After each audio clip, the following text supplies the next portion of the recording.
ప్రియమైన సహోదరీ సహోదరులకు ప్రభువు పేరిట వందనాలు. మీకు మీ కుటుంబానికి యేసుక్రీస్తు యొద్ద నుండి దీవెనలు ఆశీర్వాదములు మెండుగా కలుగునుగాక. ఈరోజు యేసుక్రీస్తు యొద్ద నుండి మీకు బంగారు మాట, దేవుని వాగ్దానము. మత్తయి సువార్త 6వ అధ్యాయము 18వ వచనము.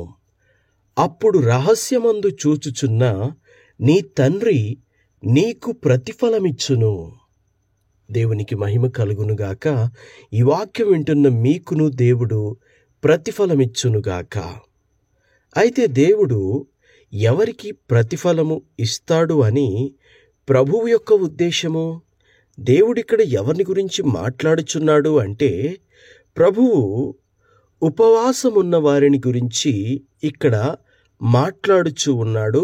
ఉపవాసం ఉన్నవారు ఏ విధంగా నడుచుకుంటే ప్రభువు దగ్గర నుండి జవాబు పొందుకుంటారో ఆ విషయాన్ని, ఆ విధానాన్ని ప్రభువిక్కడ మాట్లాడుతూ ఉన్నాడు. దేవునికి స్తోత్రం. 16వ వచనంలో నుండి చూద్దాము.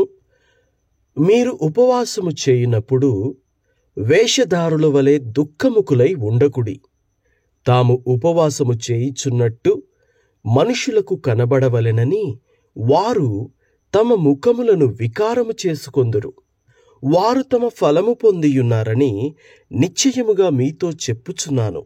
ఉపవాసము చేయుచున్నట్టు మనుషులకు కనబడవలెనని కాక, రహస్యమందున్న నీ తండ్రికే కనబడవలెనని నీవు ఉపవాసము చేయునప్పుడు నీ తల అంటుకొని నీ ముఖము కడుగుకొనుము.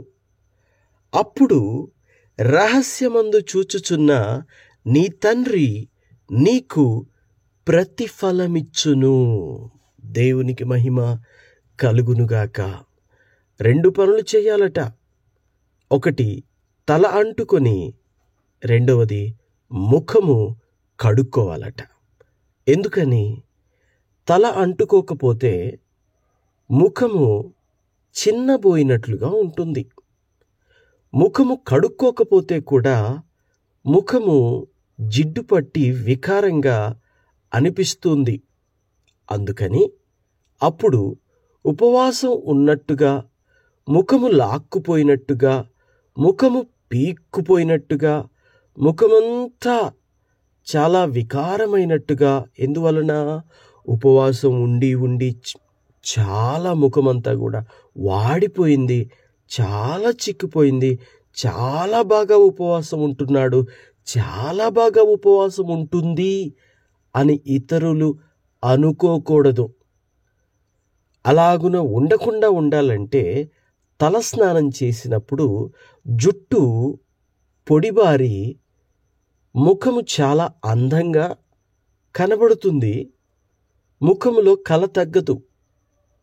అంతేకాకుండా ముఖం ఏ కారణం చేతనైనా వాడిపోయినట్టుగా లేదా చెమట పట్టి జిడ్డుగా ఉన్నట్లుగా ఉండి, ముఖము పీక్కుపోయి లాక్కుపోయినట్టుగా ఉన్నట్టు కనబడకుండా, ముఖము యథావిధిగానే భోజనం చేసిన వారి ముఖములాగానే కనబడు నిమిత్తము ప్రభువిక్కడ ఇలాగున చేసి, నీవు ఉపవాసమే లేనట్టుగా ప్రజలకు కనబడాలి అనే ఉద్దేశాన్ని ఇక్కడ ప్రభువు బయలుపరుస్తూ ఉన్నాడు, తెలియజెప్తూ ఉన్నాడు. ఉపవాసం అనేది మనుషుల కొరకు కాదు. ఉపవాసం ఉన్నప్పుడు మనుషులు సాధారణంగా చూడకూడదు కూడా. మరి అలా అయితే సంఘములో ఉపవాస ప్రార్థనల ప్రకటనే చేస్తున్నారు కదా అనంటే, సంఘము ఉపవాసము ఉండాలి, ఉందాము అని చెప్పకపోతే ఎవరికి తెలుస్తుంది కదా? అనౌన్స్మెంట్ అనేది తప్పదు. అనౌన్స్మెంట్ చేసిన తర్వాత సంఘంలో వారందరూ ఉపవాసం ఉంటారు. కానీ వ్యక్తిగతంగా వారి వారి గృహాలలో, వారి వారి ఇరుగు పొరుగు ఉన్న వారిలో అవిశ్వాసులుంటారు, అపనమ్మకస్తులుంటారు. మన విశ్వాసాన్ని చిన్నచూపు చూసేవాళ్ళు ఉంటారు.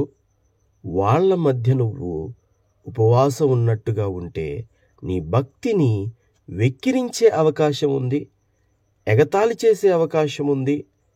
అంతేకాకుండా నువ్వేదో గొప్ప ఆ ఉపవాసాలుండి దేవుని ఆశీర్వాదాలన్నీ పొందుకుంటున్నట్టుగా వాళ్ళకు కనబడితే వాళ్ళు కుళ్ళుకునే అవకాశం కూడా ఉంది. దేవునికి స్తోత్రం. ప్రజలంతే, భక్తిలో ఎదుగుతున్నా, పరిశుద్ధతలో ఎదుగుతున్నా, నీతిలో ఎదుగుతున్నా, నిజాయితీలో ఎదుగుతున్నా, నమ్మకస్తులుగా మనం ఎదుగుతూ ఉన్నా, డబ్బులో ఎదుగుతున్నా, ఆస్తి అంతస్తులో ఎదుగుతూ ఉన్నా, జ్ఞానంలో ఎదుగుతూ ఉన్నా చూస్తూ ఓర్వలేదు. ఎక్కడ దెబ్బ కొట్టాలా అని ఎదురు చూస్తూ ఉంటారు ప్రజలు. అందుకని వారికి మనము ఎక్కువ స్థితిలో ఉన్నట్టుగా కనపడకుండా ఉండటం కోసం మనం సాధారణంగా ఉన్నట్టుగానే ఉండి కానీ ఉపవాసం మాత్రం చేస్తే అది చాలా ఆశీర్వాదం, అది చాలా దీవెనకరం. నీ ఉపవాసం రహస్యమందు చూచుచున్న నీ తండ్రికి మాత్రమే తెలియాలి, కానీ నీ ఇంట్లో ఉంటున్న వారికి, నీ ఇరుగు పొరుగున ఉంటున్న వారికి తెలియకూడదు. కాబట్టి సంఘములో అందరికీ తెలియొచ్చు, తప్పేమీ లేదు. ఎందుకంటే నీతో పాటు సంఘస్థులందరూ కూడా ఉపవాసం ఉంటున్నారు. వీరందరూ ఉపవాసం ఉంటున్నారే గనుక వీరికి తెలియడం వలన తప్పేమీ లేదు, పొరపాటేమీ లేదు. సంఘములో అనౌన్స్మెంట్లు చేయడం తప్పేమీ కాదు. ఒకవేళ వ్యక్తిగతంగా సంఘముతో పని లేకుండా నీవు వ్యక్తిగతంగా ఉపవాసం ఉండవలసి వస్తే అప్పుడు దానికి పబ్లిసిటీ అవసరము లేదు. ఎందుకంటే ఉపవాసం ఉండాలనుకుంటుంది అప్పుడు నీవు మాత్రమే కాబట్టి. ఒకవేళ నీ కుటుంబంతో కలిసి ఉండాలనుకుంటే నీ కుటుంబానికి నువ్వు చెప్పుకొని నీవు నీ కుటుంబం ఉపవాసం చేయవచ్చు, ఉండవచ్చు. అంతేకాని అందరికీ తెలియాల్సినటువంటి అవసరము ఆ సమయంలో లేదు. కానీ సంఘమంతా ఉండాలని సంఘము నిర్ణయించినప్పుడు తప్పకుండా అనౌన్స్మెంట్లు అనేది చేయడము తప్పు కాదు. దేవునికి మహిమ కలుగునుగాక. ఏదేమైనప్పటికీ ఉపవాసం ఉంటే మాత్రం తప్పకుండా ప్రభువు యొద్ద మనకి ప్రతిఫలం ఉంటుందని వాక్యము సెలవిస్తోంది. దేవుని బిడ్డలారా, మన ప్రతిఫలము ఈ భూమి మీద మాత్రమే కాదు, పరలోకమందు కూడా మనము ప్రతిఫలాన్ని సంపాదించుకోవాలి. చాలామంది ఆలోచనలు ఇక్కడిక్కడ ఆశీర్వాదాల కొరకు ఎదురు చూస్తూ, ఇక్కడిక్కడ దీవెనల కొరకు ఆలోచిస్తూ వీటినే పెద్ద దీవెనలు, ఆశీర్వాదాలు అనుకుంటారు. ఇవి శాశ్వతం కాదు. నిజమైన ఆశీర్వాదం, నిజమైన శాశ్వతమైన ఆశీర్వాదం ఎక్కడ అంటే పరలోకమందు ఉన్నది. కాబట్టి మనము పరలోకమందు మన కొరకు ధనం సమకూర్చుకునే ప్రయత్నం చేయాలి. అందుకొరకు మనం ఉపవాసాలైనా ఇంకే కార్యాలైనా చేయాలి. దేవునికి మహిమ కలుగునుగాక. అంటే ఇక్కడ ఉండొద్దా అంటే ఇక్కడ ఉండాలి, దేవుడు ఇస్తాడు తప్పకుండా.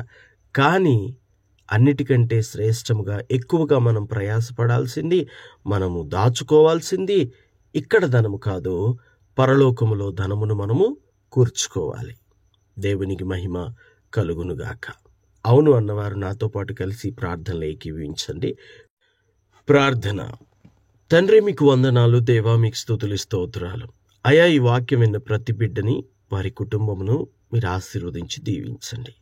దేవా, ఉపవాసం ఉండుట మాకు నేర్పించండి తండ్రి. మా ఉపవాసము మా ఇంట్లో వారు చూడాలనో, మా ఇరుగు పొరుగునున్న వారు చూడాలనో, లేదా ఇంకెవరో చూసి అబ్బో ఎంత ఉపవాసం ఉంటుంది, ఎంత ఉపవాసం ఉంటున్నాడు అని అనిపించుకోవాలనో కాదు నాయన. మా ఉపవాసము రహస్యమందు చూచుచున్న మీరు చూస్తే చాలు, మీకు తెలిస్తే చాలు, మీ ఎదుట సరిగా ఉంటే చాలు తండ్రి. ఈ లోకాన్ని సంతోషపెట్టువారముగా కాక మిమ్ములను మాత్రమే సంతోషపెట్టువారిగా మమ్ములను ఉంచండి తండ్రి. దేవా, రహస్యమందు చూచుచున్న మీరు మా ఉపవాసమును చూచి మీరు సంతోషిస్తే చాలు, మీరు మమ్మల్ని దీవిస్తే చాలు తండ్రి. నీకు నచ్చిన ఉపవాసం చేయుటకు మా అందరికీ నేర్పించండి. నీకు నచ్చినట్టుగా ఉండుటకు మా అందరి మీద నీ కృప ఉంచమని ఈ వాక్యం విన్న ప్రతి బిడ్డని, వారి కుటుంబాలను బహుగా ఆశీర్వదించి దీవించుమని యేసుక్రీస్తు శ్రేష్టమైన నామములో ప్రార్థించుచున్నాము తండ్రి. Amen, amen, amen.